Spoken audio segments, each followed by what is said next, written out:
and welcome to Book Lust. I'm Nancy Pearl. My guest today at the Women's University Club here in Seattle is writer Margot Kahn.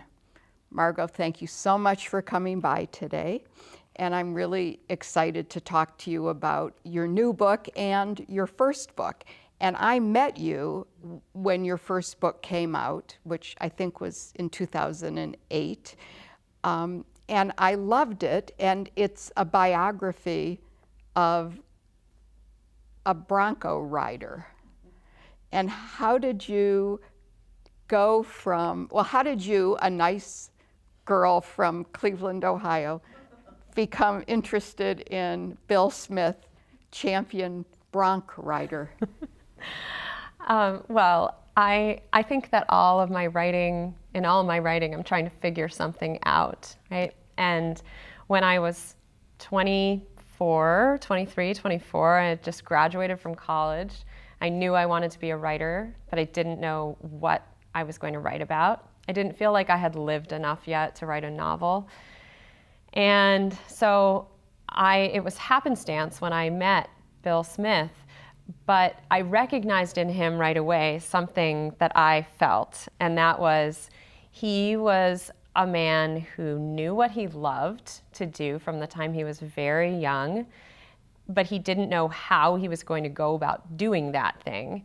He didn't have, connections or sort of a family in the business or a path laid out before him, but he just figured it out. He worked really hard, and he became one of the best of the best.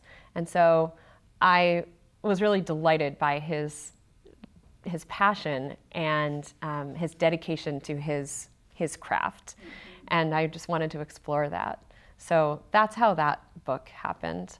So just going back for 1 minute to Horses That Buck, it's about rodeo, and which seems pretty far off from the life experiences of somebody growing up in Cleveland. Suburban Cleveland. And it reminded me of, did you ever read Larry McMurtry's novel Moving On? Yes. Because that's his wonderful rodeo novel. Yes. And they've just reissued it. That's what came to mind. That. They've just reissued it. Yes. And the other book that I wanted to mention, which is also about that push-pull, is a novel that's just either just out or coming out, called The Golden State by Lydia Kiesling. Oh. And it's about 10 days in the life of a mother of a 16-month-old and the push-pull of that, which I think that you would enjoy. I will try it. I feel like there's been a number of books out in the past couple of years of women really being much more open and about these conflicting feelings, because there's this sort of idea of what we're supposed to be like, just over the moon about being pregnant, and it's so exciting. My mother asked me every day that I was pregnant, "Are you excited?" And I said, "No, I feel awful." It really is miserable. It's hard to be excited when you're feeling so miserable. So yeah, these kind of... Or the choice that women, Sheila Heti's book on motherhood, and the choice to be a mother, or not to be a mother at all. One of the things that I really loved about the essays in this book, and of course with any collection, and I imagine this happens with you with an editor as well, is that there are some essays that you connect with deeper, on a deeper level. And for somebody who's a reader, there are some essays that I thought were absolutely wonderful, and some essays that I thought, I don't know, or some writers that I wanted to meet, and some writers that I thought, well, I'll keep them at an arm's length. But what I loved about this book is that you left the definition of home and what that means up to every individual writer. And so the essays are not similar. And how did you, was that a surprise to you? It was a surprise. when we proposed the book, I actually submitted a list of writers who I hoped would contribute. And for each of them, I had an idea of what I wanted them to write about.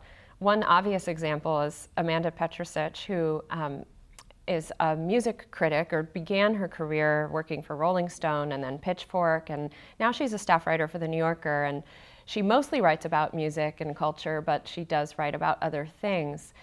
I, in my mind, expected her to write about her home soundtrack or her record collection or something to do with music.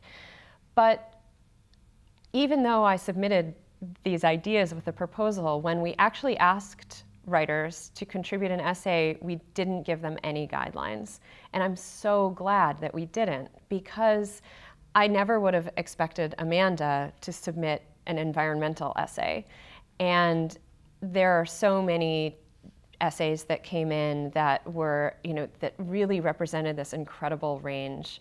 And that's exactly what we wanted, was a range. The hard part then, of course, came in deciding, which ones were really going to work together. And, we got maybe 5 essays about moving around a lot, and we only wanted one of those, even though that's a topic that obviously a lot of people think about. How did you decide the order of the essays in here? Because at first I thought, well, you and your co-editor, Kelly McMasters, both have essays in here.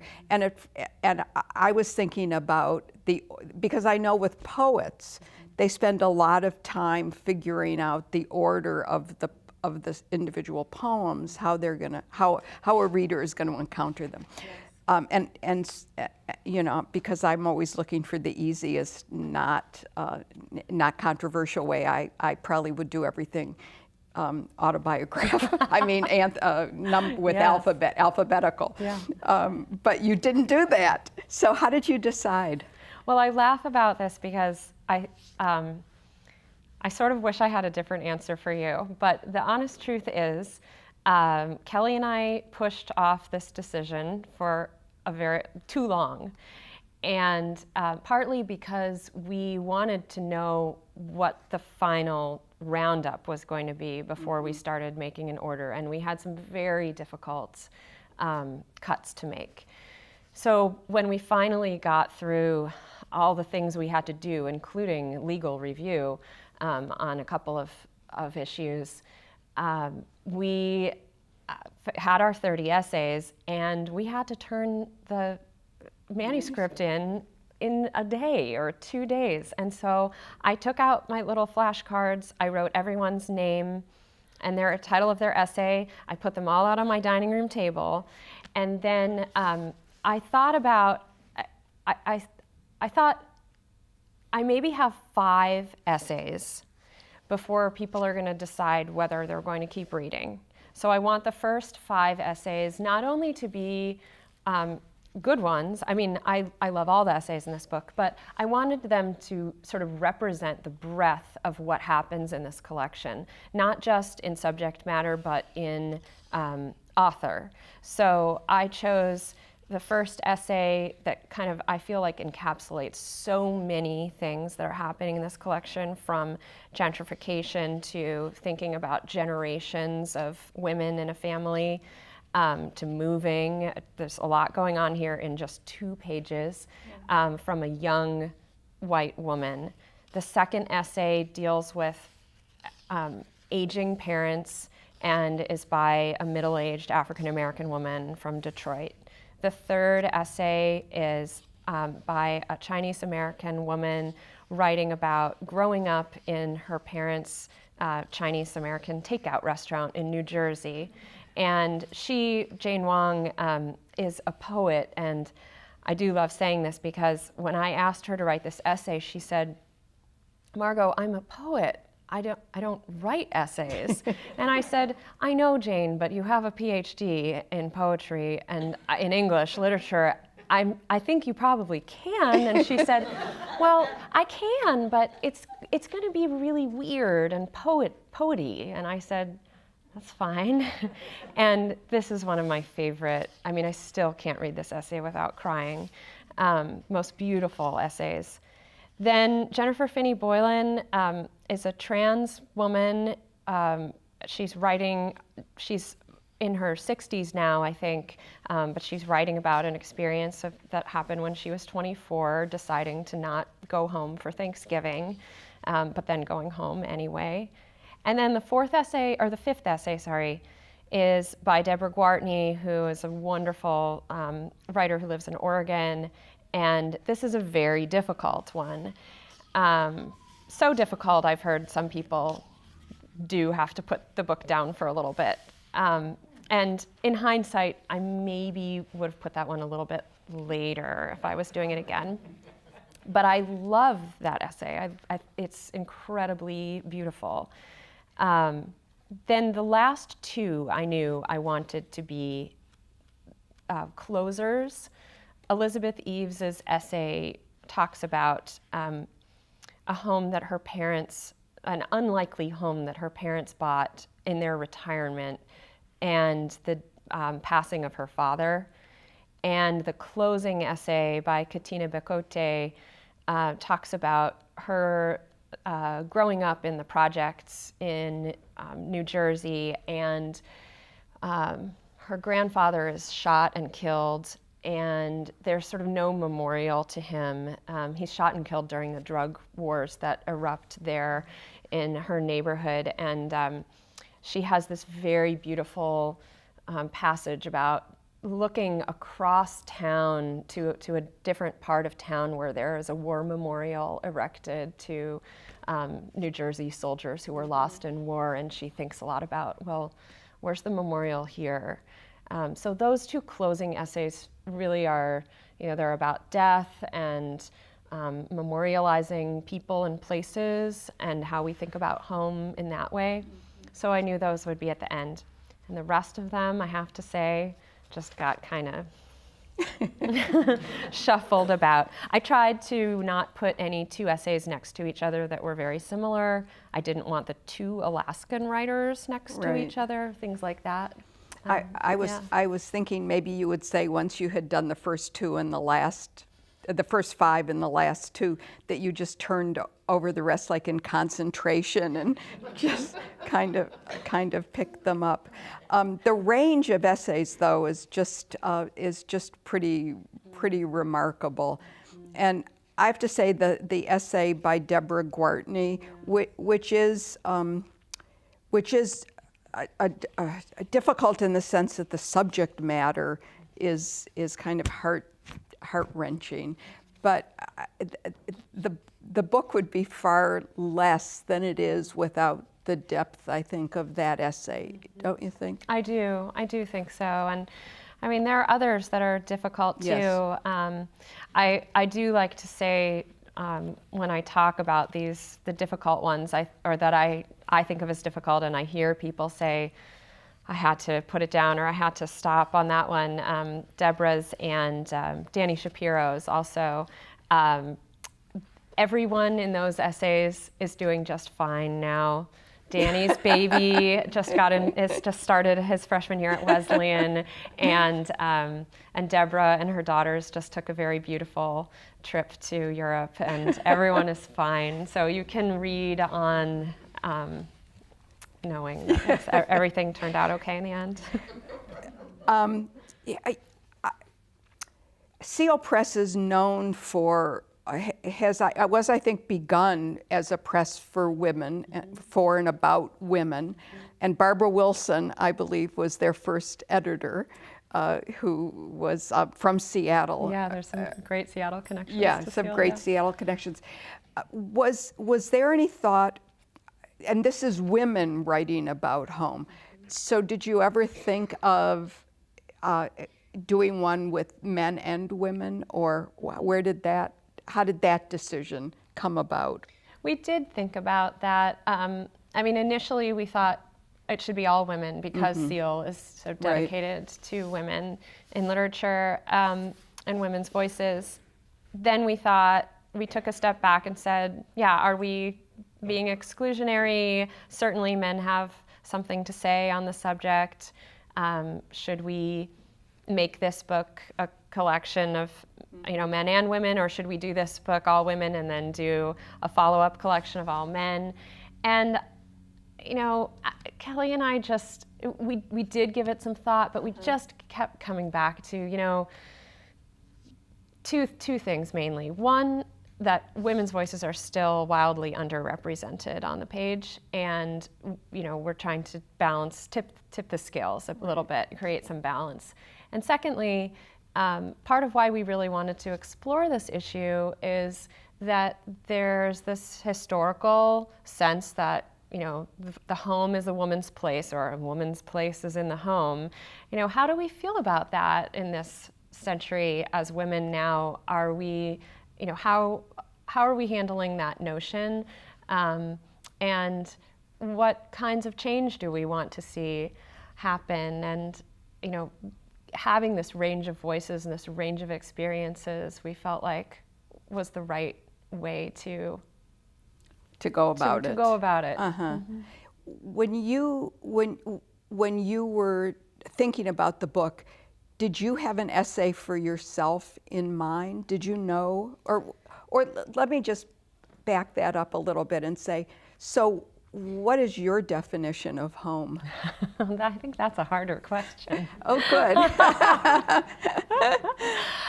Yeah, I don't even know that I can answer that second question. I think that when we sold the book, I'm not sure I had the essay in mind in particular, but I was, as I said, I was really struggling with this idea of being home. And I felt like, I did feel that there were a couple different ways I could go with an essay for this collection. I feel like I've been thinking about the notion of home for my whole life, for various reasons, shuttling between houses, between my mom's house and my dad's house growing up, spending a lot of time in my grandparents' home who lived here as refugees, and, you know, in diaspora. I've been thinking about this idea, but I felt like it was most important for me to write the thing that was most urgent to me, and that was this conflict of staying home as a mother.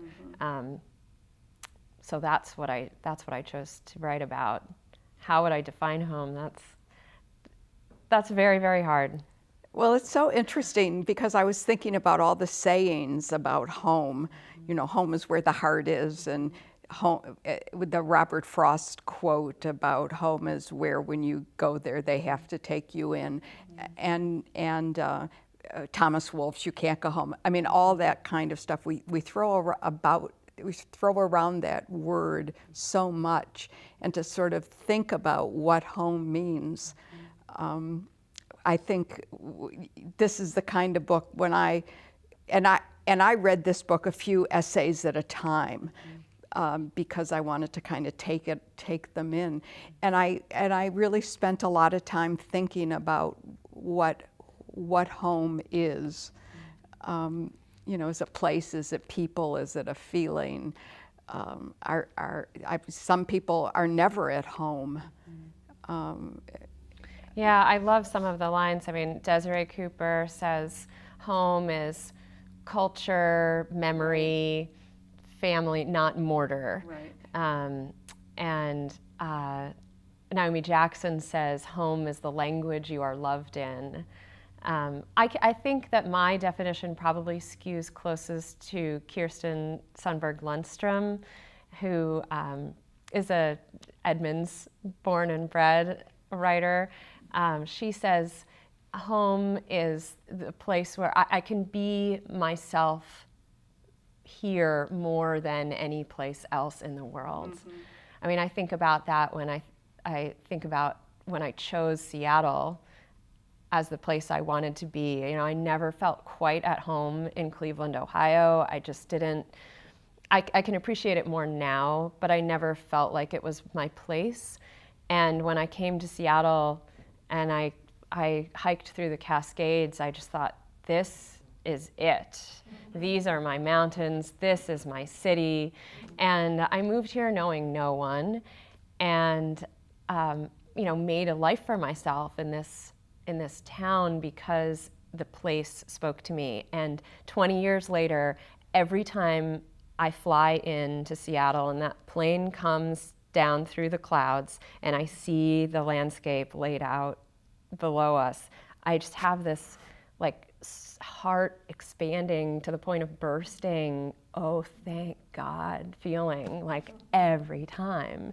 And that, so to me, you know, I don't know if I would say that the definition of home is landscape, but for me that's extremely important. And I know it's not that way for everyone.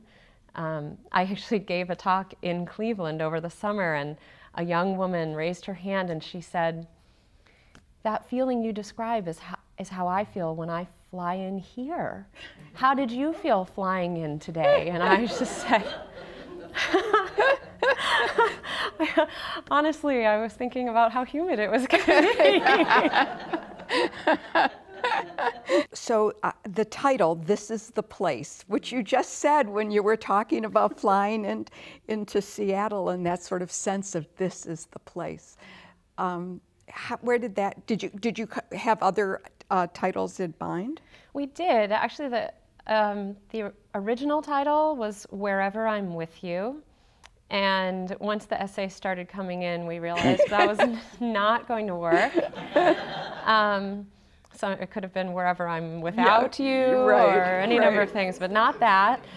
And so, yeah, we had a tough time with the title. It was actually our agent who said, what about This Must Be the Place, which is a Talking Heads song. And then we had a couple of issues with that. One was we were going to have to get permission and pay for permission. And also someone had titled their novel, This Must Be the Place, that had come out just the year maybe 2016. So we didn't want to use that. And we were debating and debating. We had also home is a 4-letter word, which some people loved and some people just said, what does that mean? So we were leaning towards This Must Be the Place or something like it. We had those 3 options. I actually texted, probably 50 friends and said, of these 3 options, what would you choose? And the results came in, a third.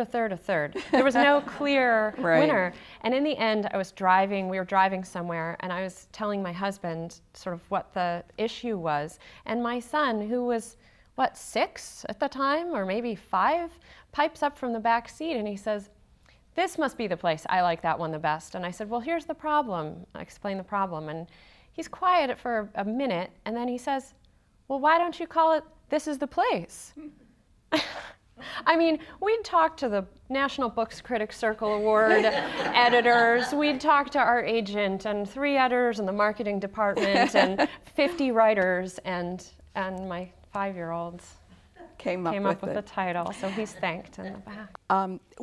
So you and your co-editor, Kelly, both have your MFAs from Columbia, and there's been a lot of talk in the last few years about the worth of an MFA or not. But so what's your feeling about that? And were they both in creative nonfiction? Yes, they were both in creative nonfiction. I actually didn't know Kelly at Columbia. We didn't overlap, but we had some mutual friends and a mutual professor mentor. And our first books came out in the same year, so we sort of got to know each other that way. I think, on the MFA question, it was so invaluable to me. First of all, to be in a place where I was surrounded by people who loved what I loved and just wanted to talk about what I wanted to talk about, and really read and write on a certain level, and to just have that time dedicated just to that, to not have to write in the middle of the night. I mean, I wrote my first book. I went down to the Wells Fargo Tower and I worked from 9 to 5, and then I went home and I'd make myself a little dinner in a 1-person pot, and then I'd write from 6 or 7 until midnight or 1 in the morning, and then I'd get up and go to work again. And nobody at work wanted to talk about Bill my Smith, book, radio, rodeo cowboy. cowboy. Yeah, I was editing equity research. It was a totally different thing. So to have 2 years to just read and write. It was amazing. That said, there's a lot of sort of financial questions about it, and then there are a lot of questions. I think what's cropping up in the past couple of years is, if you got an MFA, your writing is going to sound like everybody else's writing, that there's sort of a formula. And that's we could debate that for hours. Right. Yeah. So you're thinking about another, we don't have a lot of time, but I just wanted to give you a chance to, because it's so interesting. And you're thinking about your next project, and even though you swore that you wouldn't write another biography, because you have enough family perhaps, and you don't need to add anybody else, you found a really interesting subject.